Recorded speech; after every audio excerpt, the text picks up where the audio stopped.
ഇനി എന്താണ് ഞങ്ങൾ ചെയ്യേണ്ടതെന്ന് ചോദിച്ചു. അപ്പോൾ ബാങ്ക് മാനേജറെ പോയി കണ്ടിട്ട് അവർക്കുള്ള കാര്യങ്ങളൊക്കെ ചെയ്തു കൊടുത്തിട്ടുണ്ട്. അപ്പൊ ഇങ്ങനെയുള്ള ഘട്ടങ്ങളിൽ നമ്മുടെ കുട്ടികൾ വീണ് പോയിട്ടുണ്ടോ എന്നുള്ളത് നമ്മൾ അറിയണം. അപ്പോൾ ഒരുപാട് തട്ടിപ്പും കാര്യങ്ങൾ നടക്കുന്ന ഘട്ടത്തിലൂടെയാണ് നമ്മൾ ജീവിച്ചു പോയത്. ടെക്നോളജി എത്ര ഡെവലപ്ഡ് ആയാലും അതിനനുസരിച്ച് കൊണ്ട് തന്നെ വഞ്ചനകളും കൂടി കൂടി വരികയാണ്. അതുപോലെ തന്നെ മാസങ്ങൾക്ക് മുമ്പേ നമ്മുടെ ഫോണിലേക്ക് ഒരു സംഭാഷണം കേട്ടിരുന്നു. പക്ഷെ നമ്മളെല്ലാവരും ചിന്തിക്കുന്നത് എന്താണ്, എത്രയും പെട്ടെന്ന് ഇതൊന്നും ഒഴിവാക്കിയിട്ട് വിളിച്ച ആളെടുത്തെങ്കിൽ എപ്പോൾ നോക്കിയാലും ഇത് തന്നെയാണല്ലോ കേൾക്കുന്നത്. ഇതൊക്കെയാണ് നമ്മൾ ചിന്തിക്കുന്നത്. പക്ഷെ എല്ലാവർക്കും അറിയാം നമ്മൾ ഏതൊരു കാര്യത്തിനേക്കാൾ യൂസ് ചെയ്യുന്നത് ഇപ്പോൾ ഫോണാണ്. ഒന്നില്ലെങ്കിൽ നമ്മൾ മക്കളെ തലോടുന്നതിനേക്കാൾ ഉപരിയായിട്ട് നമ്മൾ ഫോണാണ് നമ്മൾ തലോടുന്നത്. അപ്പം ഈ സംഭാഷണം എന്തിനാ വെച്ച് കഴിഞ്ഞാൽ ഇങ്ങനെയുള്ള ഒരു ലോട്ടറി അടിച്ചു എന്ന് പറഞ്ഞിട്ടോ അല്ലെങ്കിൽ മറ്റെന്തെങ്കിലും കാര്യങ്ങൾ പറഞ്ഞിട്ട് നമ്മൾ ആരെങ്കിലും സമീപിക്കുകയാണ്, ലാസ്റ്റ് OTP നമ്പർ ചോദിക്കുകയാണെന്നുണ്ടെങ്കിൽ അതൊരിക്കലും നമ്മളൊരു കാരണവശാലും നമ്മൾ പറഞ്ഞു കൊടുക്കാൻ പാടില്ല. ആദ്യം നമ്മൾ ലോട്ടറി അടിച്ചു, നിങ്ങൾക്ക് 50,000 രൂപ നിങ്ങളുടെ അക്കൗണ്ടിലേക്ക് ട്രാൻസാക്ഷൻ നടത്തുന്നുണ്ടെന്ന് പറയുമ്പോൾ നമ്മൾ ആദ്യം ചിന്തിക്കേണ്ടത് ലോട്ടറി എടുത്തിട്ടുണ്ടോ ഇല്ലയോ എന്നുള്ളതാണ്. അല്ലാതെ വേറെ അക്കൗണ്ട് നമ്പർ കൊടുക്കുകയും OTP നമ്പർ പറഞ്ഞു കൊടുക്കുകയല്ലേ ചെയ്യേണ്ടത്. അപ്പൊ ഇങ്ങനെയുള്ള കാര്യങ്ങളൊക്കെ നിങ്ങൾ ശ്രദ്ധിക്കണം. അപ്പോൾ നിങ്ങളെല്ലാവരും കൂടി കൃഷിയുമായിട്ട് ബന്ധപ്പെട്ട ക്ലാസ്സിനാണല്ലോ വന്നിട്ടുള്ളത്. അപ്പോൾ കർഷകർക്ക് കൊടുക്കുന്ന ഒരു ലോൺ ഉണ്ട്, കിസാൻ ക്രെഡിറ്റ് കാർഡ്, KCC. അറിയോ, കേട്ടിട്ടുണ്ടോ? നിങ്ങളുടെ അടുത്തുള്ള ഏത് ബാങ്കിൽ പോയാലും അതിനുള്ള ഫോമുകൾ നിങ്ങൾക്ക് ഫില്ല് ചെയ്ത് കൊടുക്കാൻ പറ്റും. ഏകദേശം 2 ലക്ഷം രൂപ വരെ ഒരു ഈടില്ലാതെ നമുക്ക് കിട്ടും.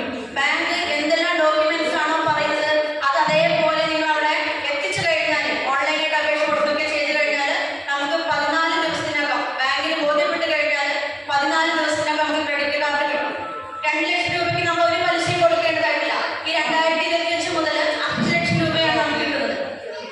ഈ 2 ലക്ഷം രൂപ നിങ്ങൾ പാസ്സാക്കിയിട്ട് കഴിഞ്ഞാലും അത് ഒന്നിച്ച് നിങ്ങൾ എടുക്കേണ്ടതായിട്ടില്ല. അപ്പോൾ പണം വാങ്ങിക്കാനോ വിത്ത് വാങ്ങിക്കാനോ അല്ലെങ്കിൽ മത്സ്യകൃഷിയാണെങ്കിൽ അതുമായി ബന്ധപ്പെട്ട വല വാങ്ങിക്കാനോ എന്തിനെങ്കിലുമൊക്കെയാണ് നിങ്ങൾ ക്യാഷ് ഉള്ളതെങ്കിൽ നിങ്ങൾക്ക് ആവശ്യമുള്ള തുക മാത്രം നിങ്ങൾ എടുത്താൽ മതി. ആ എടുത്ത പൈസയ്ക്ക് മാത്രം നിങ്ങൾ എന്ത് ചെയ്താൽ മതി, പൈസ തിരിച്ചടച്ചാൽ മതി. അല്ലാതെ 2 ലക്ഷം എടുത്തു എന്ന് വിചാരിച്ചിട്ട് അതിനൊന്നും നമ്മളൊന്നും പ്രത്യേകിച്ച് കൊടുക്കേണ്ടതായിട്ടില്ല. 3 ലക്ഷം വരെയാണെന്നുണ്ടെങ്കിൽ 7% പലിശയ്ക്കാണ് കൊടുക്കുന്നത്. ആ 3 ലക്ഷം രൂപ നമ്മൾ ബാങ്ക് പറയുന്ന പ്രകാരം കൃത്യമായിട്ട് അതേ രീതിയിൽ അടച്ചിട്ടുണ്ടെന്നുണ്ടെങ്കിൽ 4% പലിശയ്ക്കാണ് നമുക്ക് കിട്ടുന്നത്. കിസാൻ ക്രെഡിറ്റ് കാർഡ് എന്നുള്ളതാണ് പറയാം. അപ്പോൾ നിങ്ങളുടെ തൊട്ടടുത്ത ബാങ്കുമായിട്ട് നിങ്ങൾ അതിനെ സമീപിച്ചു കഴിഞ്ഞാൽ ബാങ്ക് മാനേജർ നമുക്ക് റെഡി ആയിട്ട് തരും. ഓക്കെ. പിന്നെ എന്തെങ്കിലും സാമ്പത്തിക തട്ടിപ്പിന് ഇരയായി കഴിഞ്ഞാൽ നിങ്ങൾ അറിയാതെ നിങ്ങളുടെ അക്കൗണ്ടിൽ നിന്ന് ക്യാഷ് നഷ്ടപ്പെടുകയാണെന്നുണ്ടെങ്കിൽ നിങ്ങൾ കോൺടാക്ട് ചെയ്യേണ്ട നമ്പറാണ് 1930.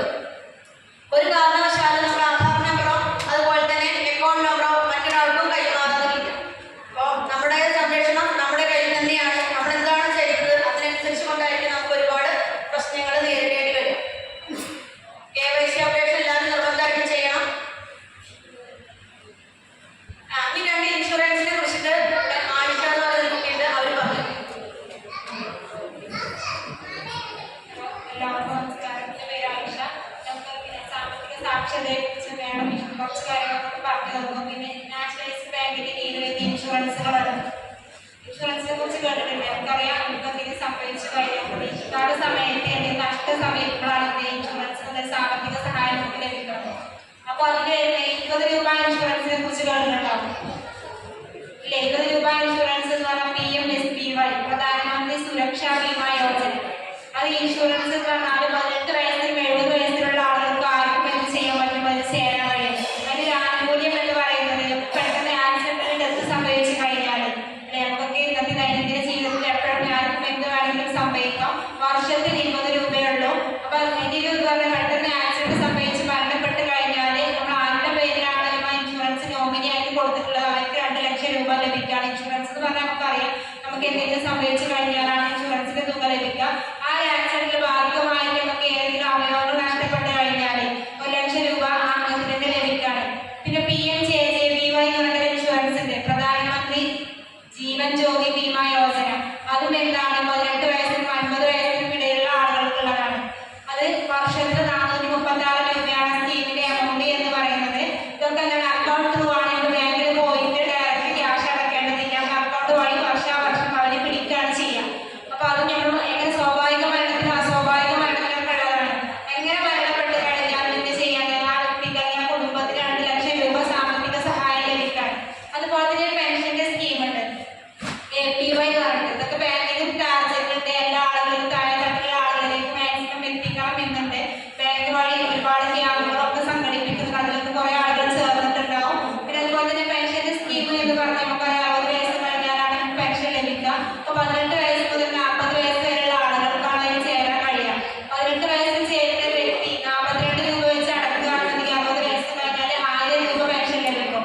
അതോടൊപ്പം തന്നെ നമുക്ക് ചെയ്യാം മാസം മാസം എന്ത് ചെയ്യും 210 രൂപ അടക്കാൻ കഴിയുന്ന വ്യക്തിയാണെന്നുണ്ടെങ്കിൽ 60 വയസ്സ് കഴിഞ്ഞാൽ 5000 രൂപ വരെ മാക്സിമം പെൻഷനായി ലഭിക്കും. ഇതിനോടൊപ്പം തന്നെ നമുക്ക് സർക്കാരിന്റെ ആനുകൂല്യ പെൻഷൻ നമുക്ക് ലഭിക്കും കേട്ടോ. ആ ഒരു പെൻഷൻ വാങ്ങുന്ന ഒരാൾക്ക് ഈ പെൻഷൻ വാങ്ങിക്കാൻ കഴിയുന്ന റിസർവ് ബാങ്കിന്റെ കീഴിൽ വരുന്ന എല്ലാ നാഷണലൈസ്ഡ് ബാങ്കിന്റെ കീഴിൽ വരുന്ന പെൻഷനാണ്. നമുക്കൊരു 18 വയസ്സിൽ ചേരുന്ന വ്യക്തിക്കാണ് 42 രൂപ എന്ന് പറഞ്ഞത്. ഒരു വ്യക്തി 30 വയസ്സിലാണ് ചേരുന്നത് എന്ന് പറഞ്ഞാൽ അവർക്ക് 10 വർഷം അടക്കാൻ ഗ്യാപ്പുള്ള അനുസരിച്ച് അടക്കുന്ന തുകയിൽ മാറ്റം ഉണ്ടാവും. ഇന്നത്തെ കാര്യങ്ങൾ അങ്ങനെ പറയാനുള്ളത്. അവർക്ക് സ്കീമിൽ ചേരാൻ താല്പര്യം ഉണ്ടെന്നുണ്ടെങ്കിൽ നമ്മുടെ കയ്യിൽ ഫോം ഉണ്ട്. അല്ല ഡയറക്റ്റ് നമുക്ക് ഏത് ബാങ്കിലാണ് അക്കൗണ്ട് ഉള്ളത് വെച്ചാൽ അവിടെ ചെന്നിട്ട് നമുക്ക് ഡയറക്റ്റ് ബാങ്കിനെ സമീപിച്ചാൽ നമുക്ക് ഈ സ്കീമുകളിലൊക്കെ ചേരാൻ കഴിയും. നമ്പർ വേണം ആദ്യം സ്കീമിൽ നമ്പർ പറഞ്ഞ 9746 ഈ 400-ന്റെ പറഞ്ഞല്ലോ, അതേമാതിരി 20-ന്റെയും പറഞ്ഞു. 436 രൂപ എന്ന് പറഞ്ഞാൽ സ്വാഭാവിക മരണത്തിനുള്ള ഭയങ്കര മരണപ്പെട്ട് കഴിഞ്ഞാൽ കിട്ടുന്ന സ്കീമാണ്. അത് ഇത് എല്ലാ ചെയ്തനമ്മുടെ അക്കൗണ്ടിൽ നിന്ന് വലിക്കുന്നുണ്ട്.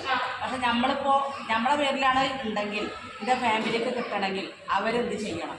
അതിനെന്താണ് നമ്മുടെ ഫോം അപ്ലൈ ചെയ്യുന്ന സമയത്ത് ഇതിന്റെ പേര് ഞാൻ എടുക്കുകയാണെങ്കിൽ ഞാൻ നിർദ്ദേശം ചെയ്യും നമ്മള്. അപ്പോൾ എന്റെ ഹസ്ബൻഡിന്റെ പേരാണെന്നുണ്ടെങ്കിൽ എനിക്കത് സമ്മതിച്ചു കഴിഞ്ഞാൽ ഹസ്ബൻഡിനാണ് ക്യാഷ് ലഭിക്കുക. അല്ല നമ്മുടെ കുട്ടികളുടെ പേരെ കൊടുത്തിട്ടുണ്ടെങ്കിൽ നമുക്ക് ഇത് സമ്മതിച്ചു കഴിഞ്ഞാൽ നമ്മുടെ കുട്ടികൾക്ക് അവരുടെ പേരാണ് നമ്മൾ കൊടുത്തേച്ച് അവർക്കാണ് ക്യാഷ് ലഭിക്കുക. അവരാണ് ബാങ്കിൽ ചെന്നിട്ട് നമ്മളെന്തെങ്കിലും മരണപ്പെട്ട് കഴിഞ്ഞാലാണ് നമുക്ക് ഈ തുക പാസ്സാവുന്നത്. 436 രൂപ എന്ന് പറഞ്ഞാൽ സ്വാഭാവിക മരണത്തിനുള്ളതാണ്. നമ്മൾ മരണപ്പെട്ട് കഴിഞ്ഞാൽ നമ്മുടെ പാസ്ബുക്ക്, അതുപോലെ തന്നെ ആധാറിന്റെ കോപ്പി, അതുപോലെ തന്നെ ഡെത്ത് സർട്ടിഫിക്കറ്റിന്റെ കോപ്പി ആയിട്ട് ബാങ്കിനെ സമീപിച്ചു കഴിഞ്ഞാൽ 30 ദിവസത്തിനുള്ളിൽ നമുക്ക് എന്ത് ചെയ്യാം? ക്യാഷ് കിട്ടും. ഒരുപാട് പ്രൊസീജിയർ കാര്യങ്ങളൊന്നുമില്ല. ഡെത്ത് സർട്ടിഫിക്കറ്റ് ബാങ്കിൽ എത്തിച്ചാൽ 20 രൂപൻ്റെതും അതുപോലെ തന്നെ 20 രൂപയാണ്. 20 രൂപന്റെ ആക്സിഡന്റ് ഡെത്തിനുള്ളതാണ്. അപകട അത് വർഷത്തിൽ 20 രൂപയാണ്. മാസം മാസമല്ല, വർഷത്തിലാണ് 2 സ്കീം വരുന്നത്. ഞാൻ ഇതിന്റെ ഡൗട്ട്സ് ഉണ്ടാവും അതില്.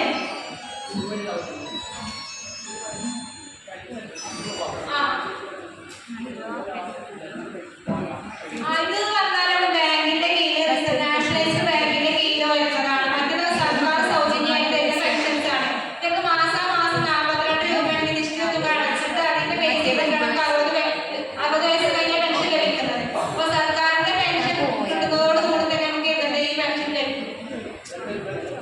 സർക്കാരിന്റെ പെൻഷൻ കിട്ടും. 2 പെൻഷൻ ലഭിക്കൂല എന്ന് പറയുമ്പോൾ ആദ്യത്തെ പെൻഷൻ ആ പെൻഷനും ഒരാൾക്ക് ലഭിക്കില്ല. പക്ഷെ ഇതാണ് ബാങ്കിന്റെ കീഴിൽ പൈസ അടച്ചിട്ട് കിട്ടുന്നതല്ലേ. ഇതൊരു ഡൗട്ടാണ് എല്ലാവരും പറയുന്നത്. ക്യാഷ് അടച്ചിട്ടാണ് മാസം മാസം ചെറിയ തുക അടച്ചിട്ടാണ് 60 വയസ്സ് കഴിഞ്ഞ് നമുക്ക് പെൻഷൻ ലഭിക്കുന്നത്. അതേപോലെ സർക്കാരിന് പറഞ്ഞാൽ 60 വയസ്സ് കഴിഞ്ഞ് സർക്കാർ അതിനനുസരിച്ചുള്ള ആളുകൾക്ക് നമുക്ക് മാനദണ്ഡങ്ങൾ ഉണ്ടാവും. അതിനനുസരിച്ചുള്ള ആളുകൾക്കാണ് ആ പെൻഷൻ ലഭിക്കുന്നത്. അപ്പൊ ഇത് നമുക്ക് നിർബന്ധമായിട്ട് ലഭിക്കും. അത് ലഭിക്കും. നമ്പർ കാണോ? നോട്ട് ചെയ്തോളൂ. 9746